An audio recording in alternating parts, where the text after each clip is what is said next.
Okay, let's talk about something we've all been through. You know, those tiny little disagreements in a relationship that somehow almost magically turn into these massive blow-up arguments? Today, we're going to decode exactly why that happens. I mean, it's such a common experience, isn't it? You start talking about one little thing, and then bam, suddenly you're in this huge fight that feels like it's about your entire history together. So, what is actually going on beneath the surface when these things just erupt?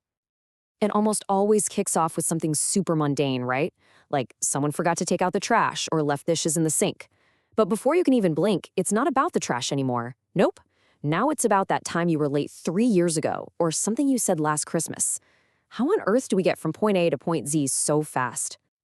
Well, it turns out there's a predictable pattern to these fights. And to really get it, we're going to use this really cool metaphor of the architect to help us basically redesign these conversations from the ground up. Now, before we can actually start taking apart the argument, the architect says we need three essential tools. Just think of these as the fundamental concepts that are going to let us see what's really happening when things get heated.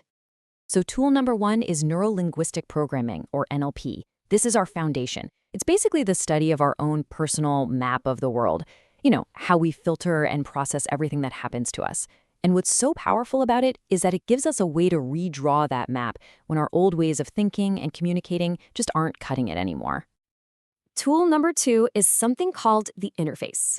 A really easy way to think about this is like your own personal operating system. It's the bridge between your inner world, your thoughts, your feelings, and how you actually show up in the real world. When you get control of your interface, you can start choosing how to respond instead of just, reacting on autopilot. And our final tool is the coherent nexus. This is the goal. This is that sweet spot where you achieve total alignment. It's when what you're thinking and feeling on the inside is a perfect match for what you're saying and doing on the outside. There's no conflict, no contradiction. You're just being completely, authentically you. All right, so we've got our tools. Let's head back to that fight about the trash.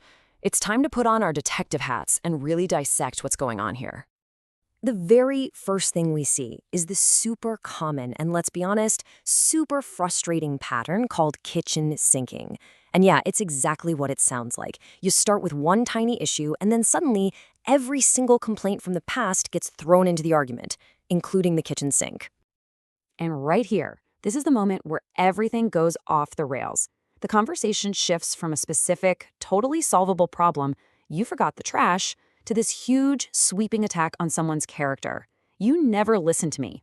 That generalization is a massive leap, and it's basically the gasoline on the fire. And this is why the argument explodes. You've got two people operating from completely different internal states. Their interfaces are totally misaligned. One partner, deep down, is just looking for some connection, some validation, but the other partner doesn't hear that at all. They just hear an attack on who they are, and their interface flips into full-on defense mode. At this point, they're not even in the same conversation anymore. A lot of times, this is all being fueled by a clash in what each person values most in that moment. One partner might be prioritizing connection, wanting to feel seen and heard, but the other might be prioritizing respect and feeling in control. So when that happens, the accusation feels like major disrespect, and the defensive shutdown feels like a total withdrawal of love. It is the perfect storm for a fight. But this is where it gets really, really interesting. What if that attack, that whole kitchen sinking thing, what if it wasn't actually meant to be destructive?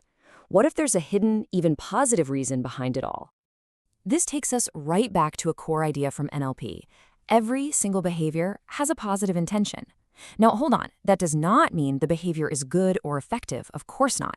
It just means that underneath even the most frustrating things people do, they're trying to achieve something positive for themselves. So what is the positive intention behind kitchen sinking? Honestly, this is the key that unlocks the entire puzzle. It's almost never about trying to win the fight. It's actually a really clumsy, desperate plea for recognition, a cry to be seen, to have their feelings acknowledged. It's a search for safety, for reliability, a deep need to know they can count on their partner. And yeah, it's a very, very ineffective attempt to finally get a frustrating pattern to change. Okay, so this brings us to the big question, right? Knowing all of this is one thing, but how do we actually stop the cycle? How do we use this new blueprint to redesign our communication so we can avoid the explosion in the first place? The new blueprint is actually surprisingly simple, but it has a job for each person. For the listener, the job is to completely reframe what they're hearing. Instead of hearing a personal attack, they learn to hear a clumsy call for connection. And for the speaker, their job is to learn a new skill, how to translate that deep underlying need into a direct, non-attacking request. It's that simple. One person learns to listen differently, the other learns to speak differently. When you do this, you completely change the game. It's no longer a battle to be won, it's a problem to be solved, together. So I'll just leave you with this to think about. The next time a small argument starts to bubble up, just pause for a second and ask yourself, what's the real, hidden conversation that's trying to happen here?